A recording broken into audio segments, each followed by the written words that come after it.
Like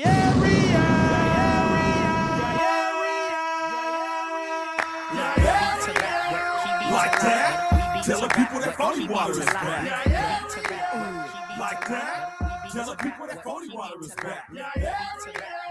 Like that. You are tuned into the W Show on Sideline Sports Talk Network and 100.1 FM, Kansas City. Live from Radio Row in San Francisco, California. Brought to you by Gates Barbecue, the Negro Leagues Baseball Museum, Dillard Zona Rosa, the Soul of Santa, Golden Gate Funeral and Cremation Services, and Wood Nissan. Like that, tell the people that Phony Water is back. Check. There we go. All right, back here live on Radio Row. You probably take care of it. Yeah. Yep, back here live on Radio Row. We are here. Been talking a lot today with just different guests, and this is one that I'm excited about. We have Dean Brozino joining us on the show. How you doing today, sir? I'm doing great. Thanks for having me, guys. Really appreciate it. Yeah. Rose Bowl speaks to everybody around the country, Sure. so it's an honor. Sure, and you're definitely with the Rose Bowl, and just talk about the importance of the Rose Bowl. Yeah, so we're 103 years young as a stadium. So we have our third Olympic Games coming up. We're the only venue in the world to have 3 Olympic Games and 2 World Cups. Sure. But I think above and beyond that, we're here at Super Bowl Radio Row. We've had 5 Super Bowls, the largest attended Super Bowl in the history of the game. Yeah. But people know us for football. But I think lately we're here to talk today about our Rose Bowl Institute. 5 years ago, we created this educational platform under the Rose Bowl name that takes those qualities that are inherent in sports, the teamwork, the ethics, the sports diplomacy, the sportsmanship.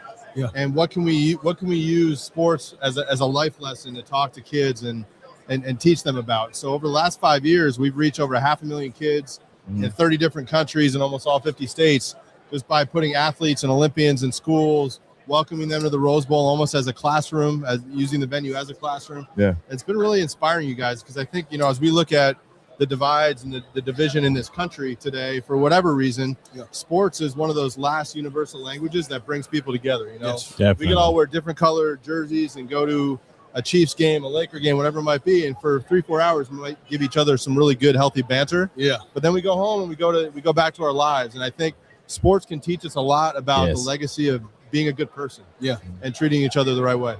Definitely. And how long have you been with the Rose Bowl? I've been with the Rose Bowl. I just completed my 11th football season, so I'm heading to my 11th year. Yeah, it's a pinch me moment every time I walk into that venue. So many iconic things have happened there.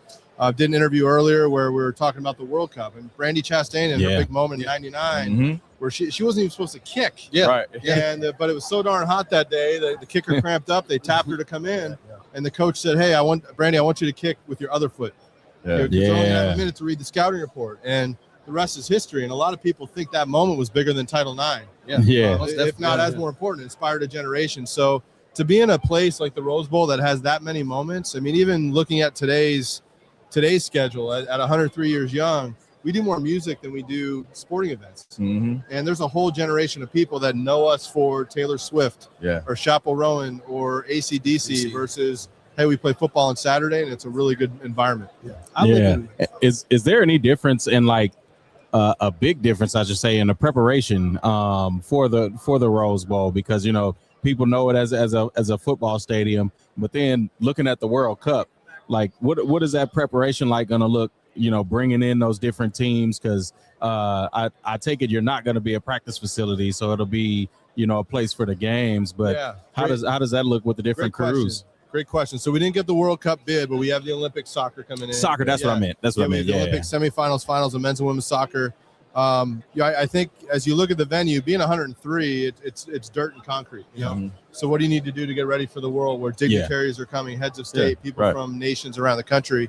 I think the focus for us, we're getting ready to put 80 to 100 million into the stadium. It's mostly privately raised, all privately raised. Really, to renovate the venue, but for us, it's safety and security. It's no different than the 4 of us getting in here today and feeling good about being in the space. We as a society need to look after one another and take care of one another. And the sporting event is the moment. That's why everybody's there. That's what they're traveling for. But for us, it'll be a supreme focus on safety and entry and how people can move about not just the Rose Bowl footprint, but the city in a positive way. And what are you guys doing with America 250? I know that's going to be huge coming up in July. Yeah, I'm actually speaking on a panel this Saturday with Rosie, the CEO of A250. Being America's Stadium, America's New Year celebration on January 1st. We don't have extreme clarity on what we're going to be doing yet on A250, but we hope and know that we're going to be a big part of that moving forward. Just because of what the venue means to American history. It is. It's the Fenway Park. It's the Pebble Beach. It's the Augusta National of college football and sports. Yeah, you mentioned college football. I know you guys have a campaign on sportsmanship right now. Speak a little bit about that. We do, yeah. Through the Rose Bowl Institute, the educational platform that I mentioned to you guys, what we're slowly learning around the country is we're not hearing consistent voices and consistent nonprofit organizations talking about sportsmanship all the time. We feel like that's a quality that is inherent in our everyday life, regardless of what you do, what your family situation is like. How do you take what those elements are that you learn between the lines, on the rink, whatever it might be, and take those out and live life better and teach kids better?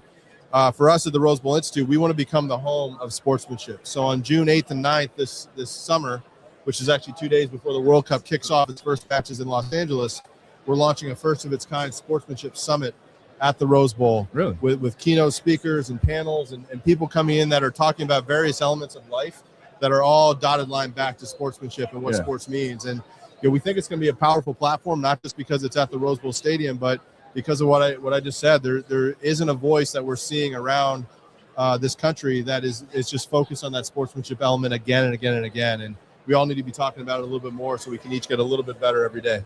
Yeah. And you talk about, not only being used for sports, being utilized for different concerts and different entertainment. What's one show that you guys brought in that really kind of surprised you? Like you may have not known about the act or whatever it was, but the show was so entertaining. It was like, oh my God, like who is this?